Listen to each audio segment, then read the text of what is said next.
Hello दोस्तों, angle and it's measurement part 4। और part 4 में हम देखेंगे कि अगर आपको क्वेश्चन में एंगल रेडियन में गिवन है तो उसे आप डिग्री में कैसे निकालेंगे। और इससे पहले पार्ट 1, पार्ट 2 और पार्ट 3 एक बार जरूर देखें ताकि आपको पार्ट 4 आसानी से समझ में आ जाए। पार्ट 1, पार्ट 2, पार्ट 3 इन सभी पार्ट्स का लिंक आपको इस वीडियो के डिस्क्रिप्शन बॉक्स में मिल जाएगा। तो मान लीजिए आपको क्वेश्चन में गिवन है कि पाई बाय 4 रेडियंस। कितना radians? Pi by 4 radians. Radians को हम ये छोटे से सी से लिखते हैं और आपको कहा जाए कि इसे डिग्री में निकालिए। तो मैं आपको एक शॉर्टकट बताता हूं। शॉर्टकट क्या है, देखिए कि अगर आपको क्वेश्चन में रेडियंस गिवन है तो आप बहुत ही आसानी से उसे डिग्री में निकाल सकते हैं। वो कैसे? आपको रेडियन कितना गिवन है? पाई बाय 4। तो आपको बस इसे क्या करना है, 180 अपॉन पाई से मल्टीप्लाई कर देना है। तो जैसे ही आपको जो वैल्यू गिवन थी पाई बाय 4 रेडियंस में, उसे आपको डिग्री में बदलना है तो उसे 180 अपॉन पाई से मल्टीप्लाई कर दीजिए बस। तो आपका ये पूरा आंसर अब किस में आ गया है? डिग्री में आ गया। अब आगे क्या करना है? आगे कुछ नहीं करना, पाई से पाई कैंसिल करना है और ऐसे ही 4 और 180 इसको भी 2 के टेबल से कट कर देते हैं। तो 2 के टेबल में 4 आता है 2 पे और 2 के टेबल में 180 आता है कितने पे? 90 पे। यूं कह लीजिए 4 को हमने 2 से डिवाइड किया तो 2 आएगा, 180 को भी 2 से डिवाइड किया तो 90 आ जाएगा। अब फिर से 2 को 2 से डिवाइड करेंगे तो 1 आएगा, इसको भी अब आपको 2 से ही डिवाइड करना है। तो 90 को आप 2 से डिवाइड करेंगे या कट करेंगे तो 45। तो क्या बचा? नीचे डिवाइड में आपको एक ये 1 नजर आ रहा होगा, ऊपर 45। तो इसका आंसर कितना आ गया? 45 डिग्री। और डिवाइड में जो 1 दिख रहा है उसको तो हमें लिखने की जरूरत नहीं होती, इसको लिखे ना लिखे एक ही बात है। तो इस तरह से ये कहा जा सकता है कि पाई बाय 4 रेडियंस का मतलब 45 डिग्री होता है। था ना आसान? अब ये आया कहां से इसकी भी बात करेंगे, लेकिन पहले मैं आपको शॉर्टकट के थ्रू क्वेश्चंस करवा देता हूं, फिर इसके पीछे का लॉजिक बता दिया जाएगा। मान लीजिए इस बार आपको सवाल में दिया है 2 पाई बाय 3 रेडियंस और कहा जाए कि इसको डिग्री में निकालिए। तो कैसे निकालेंगे? वैसे ही निकालेंगे। वैसे मतलब कैसे? 2 पाई बाय 3 था तो इसको आप 180 अपॉन पाई से मल्टीप्लाई कर देंगे। तो जैसे आप इसे 180 अपॉन पाई से मल्टीप्लाई कर देंगे तो ये आंसर आपका डिग्री में आ जाएगा। अब बस इसे हमें सॉल्व करना है। तो सॉल्व कैसे करेंगे? पाई से पाई कैंसिल। अब इन दोनों को 3 के टेबल से डिवाइड कर दीजिए, कट कर दीजिए। तो जब हम कट करते हैं तो एक ही टेबल से डिवाइड करते हैं, ऊपर वाले को भी और नीचे वाले को भी। तो नीचे वाले को 3 से डिवाइड करेंगे तो 3 को 3 से डिवाइड करेंगे 1। ऊपर वाला यानी कि 180 है, इसको भी आप 3 से डिवाइड करेंगे तो कितना आ जाएगा? 60। तो क्या क्या बचा? 2 मल्टीप्लाई 60, 2 मल्टीप्लाई 60 यानी कि 120। और नीचे ये 1 बच रहा है, उसको तो लिखने की जरूरत नहीं है। तो कितना आंसर आ गया? 120 डिग्री। ठीक है। अब इसके पीछे का लॉजिक क्या है? इसके पीछे का लॉजिक है कि हमने पार्ट 1 में डिस्कस किया था कि पाई रेडियंस का मतलब 180 डिग्री सेल्सियस होता है। और डिग्री होता है, सेल्सियस तो टेम्परेचर हो गया। तो पाई रेडियंस का मतलब 180 डिग्री होता है और 1 रेडियन का मतलब कितना हो जाएगा? 180 अपॉन पाई। तो 1 रेडियन में अगर 180 अपॉन पाई डिग्री होते हैं तो जो क्वेश्चन में गिवन था 2 पाई अपॉन 3 रेडियन में कितने डिग्री होंगे? तो 1 रेडियन में इतने डिग्री। जब आपको 1 का पता है तो जितने का मर्जी निकालना हो तो वो कैसे निकाल सकते हैं? जो 1 की वैल्यू है, 1 रेडियन की वैल्यू इतनी है, उसे आप इससे मल्टीप्लाई कर देते हैं। तो हमने यहां भी तो वही किया। तो अब पता लग गया ना शॉर्टकट में ये क्यों आ रहा था बार बार 180 अपॉन पाई से क्यों मल्टीप्लाई कर रहे थे हम, जो क्वेश्चन में गिवन था। जैसे क्वेश्चन में गिवन था यहाँ पे 2π/3, तो 2π/3 को हमने किससे मल्टीप्लाई कर दिया 180 अपॉन पाई से। क्यों किया, ये रहा इसका लॉजिक। चलिए अब क्वेश्चन थोड़ा सा मुश्किल करते हैं।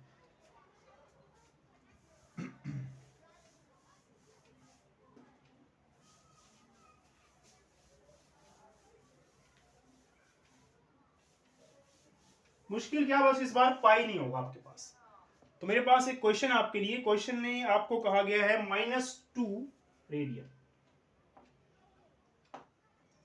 अब इसे डिग्री में निकालिए -2 रेडियन को। घबराना नहीं है, पहली बात तो अगर माइनस आ जाए कोई फर्क नहीं पड़ता, आंसर हमारा बस माइनस में आएगा, करने का तरीका वही रहेगा। तो आपको करने का तरीका मैंने क्या बताया था कि -2 है, तो इसे आप पाई 180 अपॉन पाई से मल्टीप्लाई कर देंगे, तो ये आंसर आपका आ गया डिग्री में। अब पाई से पाई कैंसिल नहीं होगा इस बार, क्योंकि ऊपर पाई नहीं। इस माइनस को पहले हम बाहर निकाल लेते हैं, और इस पाई का मतलब 22/7, तो इस पाई की जगह पे मैंने 22/7 लिख दिया। अब ये 22/7 है, ये 7 ऊपर चला जाएगा, तो ये बन जाएगा आपके पास -2 मल्टीप्लाई 180 डिवाइड में 22, और ये 7 ऊपर आ जाएगा। अब क्या करें, कटिंग कर लेते हैं, थोड़ा छोटा हो जाएगा हमारा क्वेश्चन। तो कटिंग करेंगे कुछ इस तरह से, 2 के टेबल में 2 आता है 1 पे, और 2 के टेबल में ही 22 कब आएगा 11 पे। तो मैंने इस 2 को और इस 22 को दोनों को 2 से कट कर दिया, 2 से डिवाइड कर दिया ना, ऊपर वाले को भी और नीचे वाले को। तो आपके पास यहां पे बचता है -180 मल्टीप्लाई 7। तो 180 का मतलब 18 को आप 7 से मल्टीप्लाई कर दीजिए, 18 7 जा 126, और साथ में एक 0, और डिवाइड में कितना आ जाएगा 11 डिग्री। तो ये डिग्री में आ गया आंसर। लेकिन आपको यहीं पे आंसर नहीं छोड़ना, एक बार मैं चेक कर लूं, ब्राइटनेस वगैरह सब ठीक है, लग तो रहा है, थोड़ी ज्यादा लग रही है, थोड़ी सी कम करते हैं, अब ठीक है। तो आंसर जो है आपका डिग्री में आ चुका है, लेकिन आपको आंसर यही नहीं छोड़ना, थोड़ी सी और बढ़ा देते हैं ब्राइटनेस, बस। तो आंसर डिग्री में आ चुका है, लेकिन आंसर आपको यही नहीं छोड़ना है। तब क्या करना है, अब 1260 है, इसे आप पहले 11 से डिवाइड करेंगे, तो 1260 इसे 11 से डिवाइड कीजिए, 11 1 जा 11, 16, 11 1 जा 11, 4 नहीं 5, और ये 0, 11 4 जा 44, 6 बच गया आपके पास। तो आपके पास डिग्री कितना बन रहा है देखिए, अब इसको आप आंसर में लिखेंगे 114 डिग्री। तो ये डिग्री में आ गया। एक बार मैं चेक कर लूं कहीं कैलकुलेशन मिस्टेक तो नहीं हुई है हमसे, जी नहीं, बिल्कुल सही चल रहा है। तो आंसर आपका यहीं आ चुका था, लेकिन आप इसको ऐसे नहीं छोड़ेंगे, इसको डिग्री में रखेंगे। तो जब आपने इसको डिवाइड किया, जो भी आपका ये क्वोशिएंट आया है वो आपका डिग्री बन जाएगा। उसके बाद आपका ये रिमाइंडर बचता है 6। अब क्या करेंगे, ये 6 डिग्री है, इसको हम मिनट में कन्वर्ट कर लेंगे। वो कैसे, 6 को हम 60 से मल्टीप्लाई करेंगे तो कितना आंसर आएगा 360। अब यह बन गया है मिनट, यानी कि आपके पास 360 मिनट है। अब 360 मिनट है, इसे भी आप किससे डिवाइड करेंगे, 11 से डिवाइड करेंगे। 11 3 जा 33, माइनस करेंगे 30, 11 2 जा 22, माइनस करेंगे 8 आ जाएगा। अब आपके पास जो नीचे रिमाइंडर बचा है ये 8 मिनट है।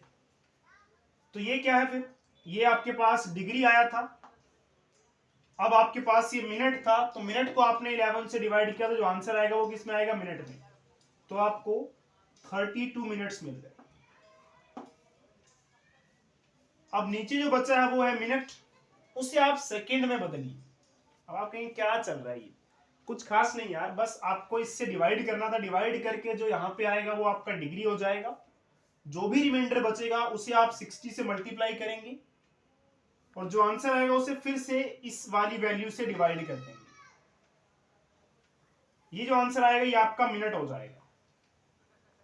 अब जो नीचे बचा यहाँ पे रिमाइंडर, उसको फिर आप एक बार 60 से मल्टीप्लाई करेंगे तो वो सेकेंड्स में कन्वर्ट हो जाएगा।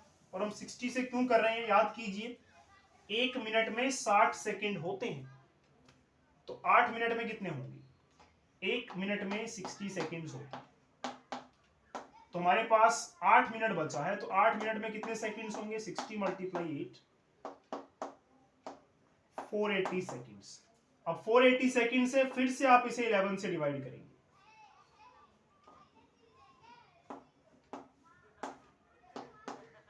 11 4 जा 44,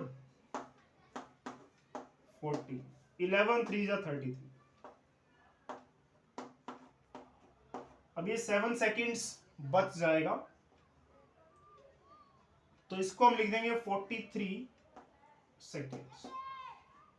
तो इस तरह से ये पूरा जो हमारा आंसर है, अच्छा माइनस भी था ना आगे, उसको भी लगा लीजिए। तो ये देखिए आपका फाइनल आंसर आ चुका है। चलिए एक बार आंसर मैच कर लेते हैं अपना, करेक्ट है कि नहीं। जी हाँ बिल्कुल सही है। आपको बुक में यहाँ पे 44 मिल जाएगा, बट 43 भी चलेगा, लेकिन अगर आप इसे कंटिन्यू करें तो ये देखिए यहाँ पे पॉइंट लग जाएगा और ये 0, 11 6 जा 66, तो 43.6 कह सकते हैं आप, या 43 भी चलेगा, 43.6। और 43.6 किसके करीब है, 44 के पास है ना, तो अगर आप ये 6 नहीं लिखना चाहते तो आप यहां पे 44 लिख सकते हैं।